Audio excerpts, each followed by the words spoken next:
But I mean, like, the amount of miles on my car in the last year is probably under 3,000. Give it back. You don't even need a car. You don't even need go anywhere. feet. Welcome to PTI, boys and girls. In today's episode, Tom Brady is back in the Super Bowl. So is Patrick Mahomes, and Matthew Stafford is ready for a new team. But we begin today with Matt LaFleur's decision to take the ball out of Aaron Rodgers' hands and kick a field goal with 2:09 left against the Buccaneers, down 8. The Packers went down 5, but they never got the ball back. And Tampa Bay is in the Super Bowl. Wilbon, does LaFleur deserve all the heat he is getting? Yep. He played scared. I mean, dude, if you're going to be scared, get a dog.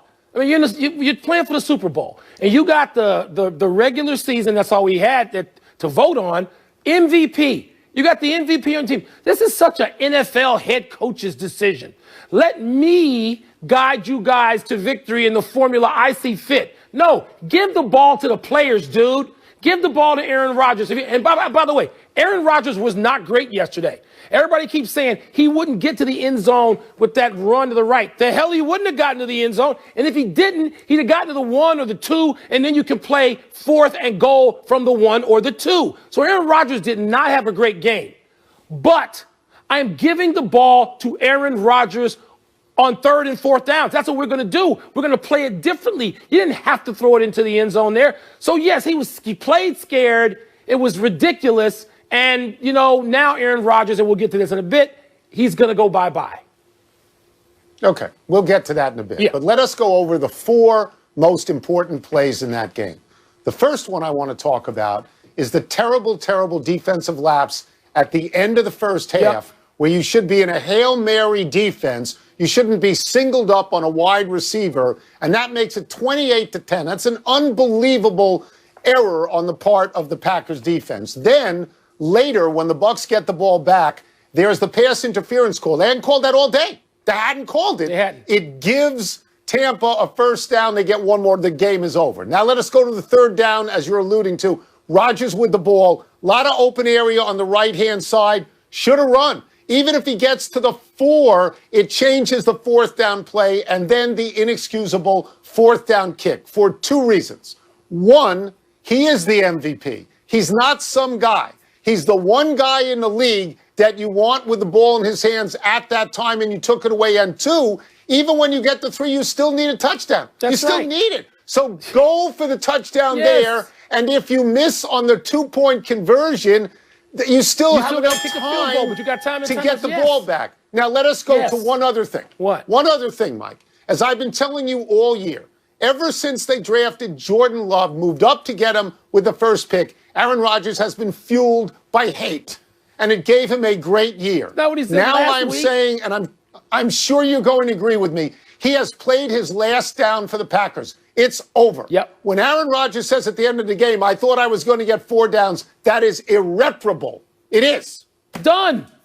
Yes, we agree on that. I'm surprised, and they had that great ground view. And the ground view for people at home is not the same as the ground view that Aaron Rodgers is getting, but he's got 2 defenders from Tampa leaning on Lazard. They're in the middle of the field, leaning the wrong way, and he's already in motion. And you know how he can fake, and he can freeze whatever defender he wants. He's so clever with the ball and his movement of foot. I thought, oh my God, Rodgers is going in. They're going to win this game. New team, same result for Tom Brady. Brady's into his 10th Super Bowl, his first with the Buccaneers after the previous 9, of course, in New England. No other player has even played in 7, and no other quarterback, John Elway, has been to more than 5. Joe, does this lead you to give Brady more credit, for the Tampa Bay historic success? Oh, wait, I'm sorry, for the Patriots historic success. I just sort of juxtaposed. So when Brady went to Tampa Bay, I told you they would be in the Super Bowl. When they signed Gronkowski in April, I went on this show and I said the Patriots are going to be in the Super Bowl. And you laughed at me. You laughed at me out loud. We keep doing it. The Bucs. Who's laughing now? I mean Tampa Bay. Who's laughing now? I am laughing now. Brady is laughing. Gronkowski didn't have anything to do with it. Stop. Your guy John Elway, who you've said for years is the quarterback you think is the best you've ever seen. John Elway been a 5. I don't care about linemen who've been a 7. We're talking about quarterbacks here. He's been a 5. Brady's been to double that. Yeah. He has been to 10 Super Bowls. He's been a starter in the league for 19 seasons. One of those seasons, he was hurt. He's been to 10 Super Bowls in that period of time. And he had, at 43, the greatest year for someone of an age in any sport of all time. So to give him more credit, you can't give him enough credit. Yeah. So, your point is what? That, Tom Brady is the greatest and Bill Belichick, because he didn't make it to the Super Bowl this year with no players and a quarterback who couldn't get the ball 4 yards down the field, is a bum? Who else would that was your bet against me. Who else would you have liked Tom Brady to play for in that time? You think Tom Brady would have gone to that many Super Bowls, 9 of them playing for Matt Nagy? If he had gotten Nope. No, he wouldn't have. Nope. So he got there playing for Bill Belichick. And that marriage was that marriage. And so, Belichick, presuming he doesn't just up and retire, he will have his day to prove, if he has a team, that he can get there. Tom Brady deserves all the credit in the world. They both got all the credit in the world as the greatest coach and the greatest quarterback 2 or 3 years ago. So I don't need to plow this ground. I'm surprised you feel the need to. Here's what I want to tell you, okay? And these are statistics that everybody can understand. Without Brady on the field, Bill Belichick's coaching record is 62-73. Not great. With Brady, 249 and 75 and 30 playoff wins, and that's why you bet on Brady. And if Brady were to win the Super Bowl and go through Breeze and Rodgers and Mahomes, have a nice day. Let's move on to the next story. Please. In the other conference final, Kansas City beat Buffalo handily, 38-24. The Bills scored the first 9 points and the last 9 points, and in the middle they got blasted, 38-6. The Bills kicked 4 field goals, 2 from inside the 10, leading to some criticism that they should have gone for touchdowns. Wilbon, are the Chiefs this good, or did the Bills have the wrong plan? The Bills had a fine plan. Led to 9-0. They had a fine plan. They got fine players. They're not as good as Kansas City, okay? They're not as good as Kansas City. They got anybody on their team nicknamed Cheetah? No, not that I'm aware of. They got number 10 on Kansas City, who even playing with a okay quarterback, just maybe a Pro Bowl level, not as great as Mahomes, would still scare the hell out of any defense in football. But with Mahomes, they're better. It's Buffalo's job now. You know what their game plan should be?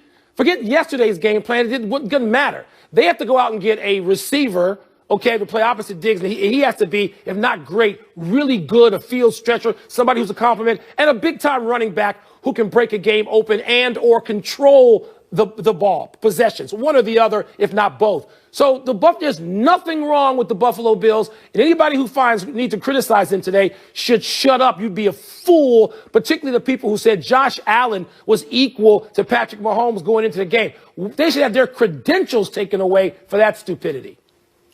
Yeah, the Bills are a fine team. They're not as good as Kansas City because they don't have Mahomes. Mahomes is a wizard. He is the best football player on earth.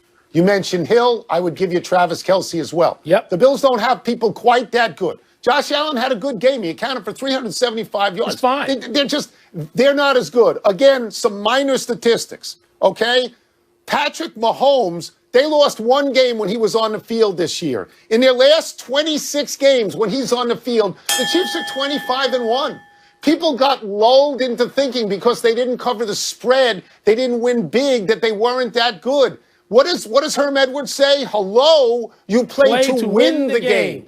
Yeah. And they win all the games. They win the games. They're better. There's only one person on this show quoting Vegas all the time, and it ain't me. So maybe it's me. Some people in the attic ought to stop paying attention to Vegas. So now it all comes down to the defending champs and the Buccaneers in Super Bowl 55 in Tampa. It's the first time a Super Bowl team will play in its home stadium. It also pits the best quarterback of this time against the best quarterback of any time. Tone, your thoughts initially on the Super Bowl matchup are? Well, I find it interesting that it will be a home game for a team in the Super Bowl, and it's never happened before. But there's only going to be 22,000 people in there, and we don't know how many of them are Tampa fans. And this year, what we've noticed is that home field in the usual way doesn't really matter. So I don't know what that means. They played each other this year earlier in Tampa. Kansas City won that game. Brady is 2-2 with Mahomes all time because Mahomes only been in the league an hour and a half, and they haven't had that many games. I will say this, Mike. I picked Breeze to beat Brady in New Orleans. I picked Rodgers to beat Brady in Green Bay. And I think Mahomes is going to win.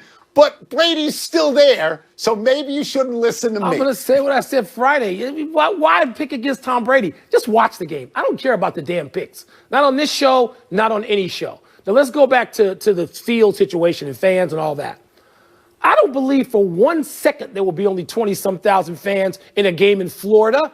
I believe we will look at it with our eyes, and like you and I, you live in Washington, where you try to figure out how many people were on the mall for this speech or that speech. There'd be 40,000 people minimum in Tampa Stadium, Raymond James, whatever it's called now. That's what I believe, and I believe that there is something of a home field advantage, but you know, I don't need to pick the game. I don't want to pick it. I'm not going to spend the next 2 weeks, the next fortnight picking it or asking you to pick it.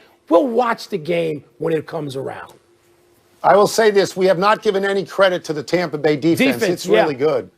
New Orleans averaged 30 a game. Tampa Bay held them to 20. Green Bay averaged 32 a game. Tampa Bay held them to 26. That's what's giving Brady the ability to go down the field because he knows they can stop. Give him the ability to throw 3 picks and look bad and not have to worry. And maybe his defensive coordinator ought to be considered by some of these teams with no head coach worth a damn to be their head coach.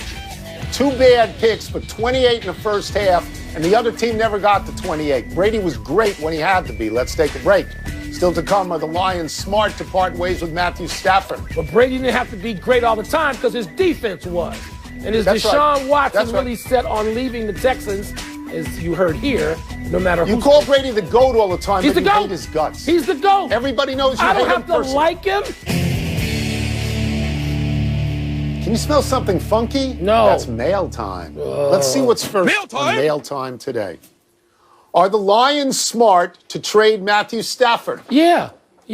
I told you 2 weeks ago, I kept saying the Washington football team, among others, should go get Matt Stafford because somebody's going to get him because he ain't going to be on Detroit, where he made the playoffs like 4 times in 11 or 12 years. You can do that with anybody. And yet, Matthew Stafford has big-time talent. That organization, all right, is a lot worse off than Matthew Stafford. I mean, Matthew Stafford I'd take, and I'd say everybody else, you stay in Michigan. So, yes, trading him seems like a good bet. And going to get him, if you have a team around him, I think he's good enough individually to take that team and go. Yeah, Detroit didn't win with him. They didn't win without him. They're not going to win when he's gone. He had 4 winning seasons, I think. He never won a playoff game. But do you think there are people out there who might find value with somebody who's gone over 4,000 yards 7 times and over 5,000 yards once? I think so. In fact, let me name a bunch of teams. Indianapolis, the 49ers, the Patriots, the Rams, Denver, Washington, Philadelphia, New Orleans, the Jets, the Giants, the Steelers, and Houston. Basically half the league. What Detroit is doing is good. It's going to give Stafford a chance to play on another team and maybe win. And they're starting new with a new coach, a new GM, a new everything. Three times in the playoffs, Tony. And by the way, San Francisco won't be available because that's where Rodgers will be playing. They won't need Stafford. What does it tell you that Deshaun Watson reportedly wants out no matter who will be coaching the Texans? That he thinks that the Houston management, the front office, somewhere between misled him and lied to him. And so, once again, I told you this last week, he's not going back there. And they think, of course, now that there are, let's be very frank about this, real talk. Now that they have multiple black head coaching candidates that are being floated, that are in mind, that the talk in Texas, we're getting a brother, therefore Deshaun won't want to leave us. And what it sounds like to me from people I've talked to is Deshaun has said, you people I can't trust. Because you say one thing here and you do another thing there, your actions are different. So I think Deshaun Watson will still go. I think that. What it tells me is that the hot stove league is going to be the greatest all time because you got Rodgers out there. You got Deshaun Watson out there. You got Matthew Stafford out there to a lesser degree. But what is interesting, you got Carson Wentz out there. And it also tells you that they've changed the way you look at trading or acquiring quarterbacks. For many years, people said, oh, I don't want to bring a new quarterback in. He doesn't know my system. It'll take him too long to acclimate. But when Brady at 43 went to Tampa and took them to the Super Bowl, that is the moment, Mike, like when LeBron said, I'm taking my talents to South Beach, and it changed the game. It changed the game and how you look at the game. Did you? You didn't really put Wentz in there. I did. I said to a lesser degree. Okay, much lesser. Enough email. Real lesser. Let's take one last break. Mighty but lesser. Still to come, Deuce Staley lands with a new team after leaving Wilbon's Eagles. Yeah, all-time lesser.